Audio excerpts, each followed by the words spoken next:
Sadhguru, when you experienced what you said, sitting on a rock, and you experienced enlightenment, why did it happen to you and doesn't it happen to others? A, what did you experience?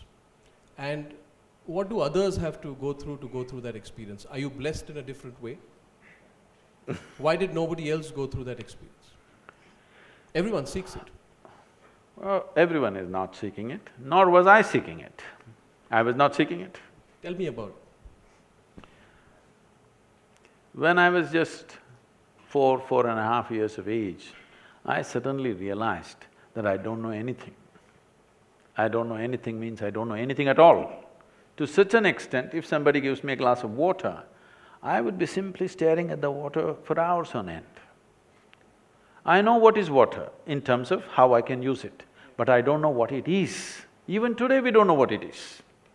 With all this scientific exploration, we still do not know what a single atom is. We know how to break it, we know how to use it, we know how to fuse it, but we don't know what it is. So, if I saw a leaf, I'm just staring at it for 5-6 hours. I sit up in my bed and I'm staring at the darkness for the entire night. My problem is, I looked at this and I don't know what this is. I'm not able to shift my attention to another one. What is this? What is that? What is that? What is that? By the time I'm 5, I'm a billion questions. And nobody seems to know anything. Initially, they were all comfortable, I thought, they all know, only I don't know. Then slowly I realized, they have made a deal with their ignorance. Ignorance. They've made a deal with their ignorance. They have all decided, this is how it is, we don't know, you don't know, it's okay, we'll all pretend everything is fine. Suddenly I didn't know what is this. So I tried to stare at myself, it didn't work, so I started closing my eyes. What was minutes then went into hours, went into days, and that is my spirituality. And then what happened? by the time I'm 15, I'm almost ready to leave home for an armed struggle. These are the days of Charu Majumdar and Somalu, and I want to leave because anything that I perceive as injustice, my stomach burns, so I want to rush. A bunch of boys, all of us want to leave and join armed struggle. Then when I got very close to them, then I saw they were unfortunately not what they were talking. So I kind of stepped back. Then I became a super skeptic. I grew up in Dostoevsky, Camus, Kafka, this kind of stuff. Skeptical about everything. But one thing was eating me, that is these billions of questions, and they started growing. The number of questions went on growing as my intellect grew. No answer. Then the only answer I found was to travel. So initially I cycled across South India, then I motorcycled across India, I crisscrossed India many times, all over the place. Then when I was 19 plus, I just, I've been riding since I was 11 without a license. But by 18, the day I became 18, I went and got my license within a week's time. So suddenly I thought I'm super empowered, I can go where I want. Then I came to Nepalese border and then they stopped me and they asked for a passport. I didn't know what it is, you won't believe, I was nearly 20, 19 at least. I did not know what is a passport, I thought my license will get me everywhere. Then that was a kind of a realization, I thought, okay, I can't cross these lines. So I went back, determined to get myself a passport and some money so that I'll travel forever, because the only thing that cooled me down from these questions was, I was moving. I rode across the country alone by myself, simply, not going anywhere in particular. I saw India like very few people would have seen India, in a completely different way. I just walked into villages, just knocked on a door and said, I'm hungry, and they fed me without asking my name, where I come from. Sometimes I was tired, so I slept in their homes. Next day morning I left without asking their name, who they are. But that imagery, those people, those emotions, that stuff, I think it hugely enriched my life. And the terrain, I can run that terrain that I've seen, thousands of kilometers of terrain, is like a video in my mind. I can just run it in my mind and just enjoy India just like that. Not some great monuments or something, just a tree, an outcrop of rock, or this or that, like that. This is how I remember everything, because I never think in words. Even today, I think only in pictures and images, not in words. I think that's what keeps me very, very entertained by everything that I do. So, then I thought I should make some money and got into business. Became far more successful than people would expect in a short period of time.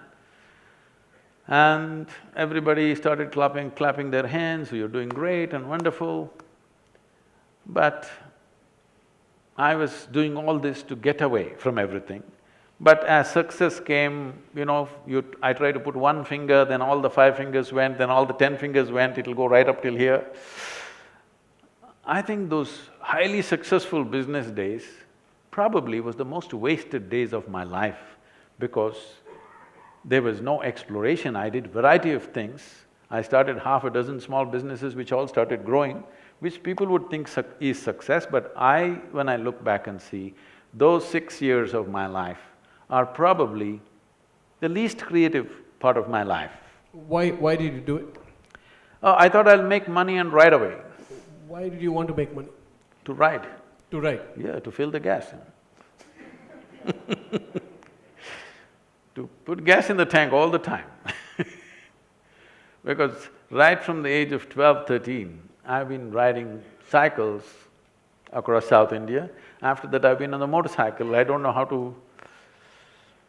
You need gas. So I thought I need money to really go away.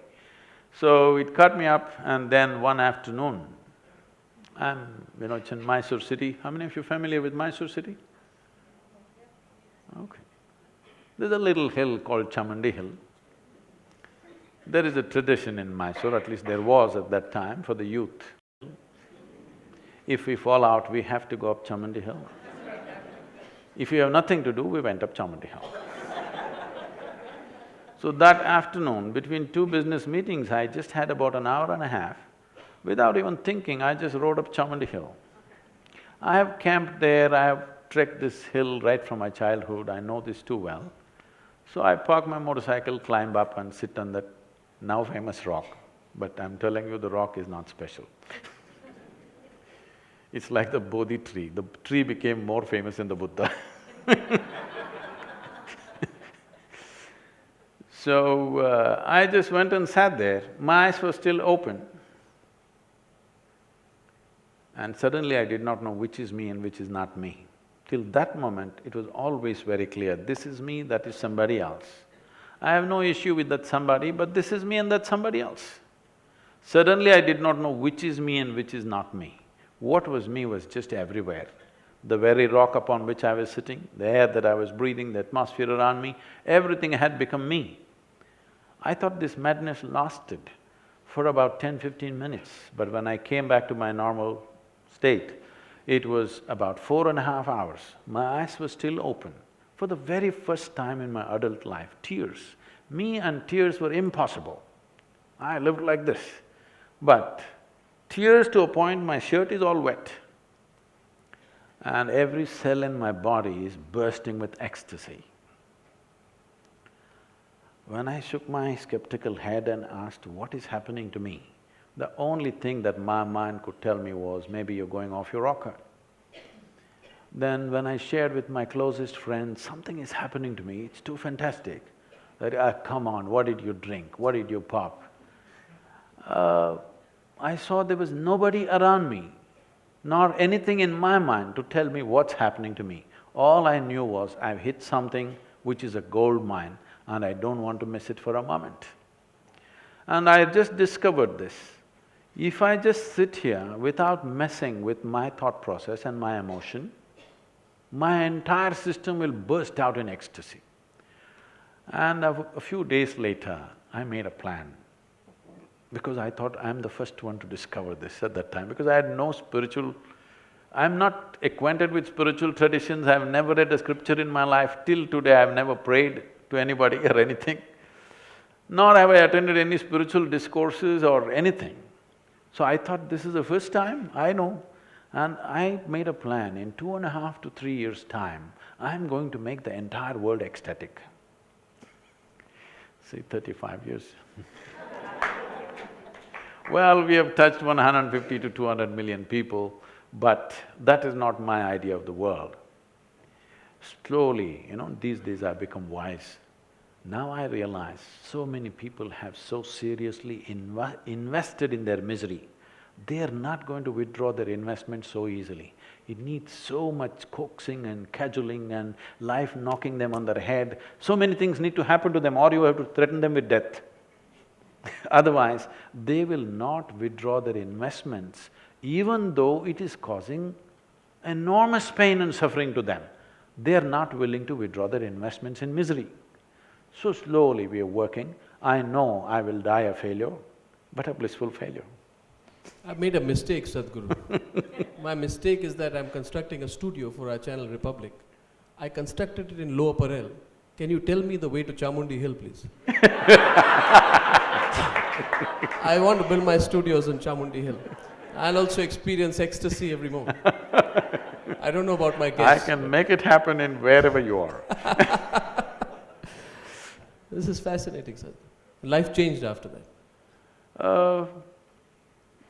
The most important thing is, the perception of who I am changed.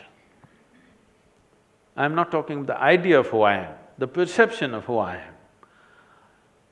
I went up the hill as a smart young man, very cocky and confident about everything.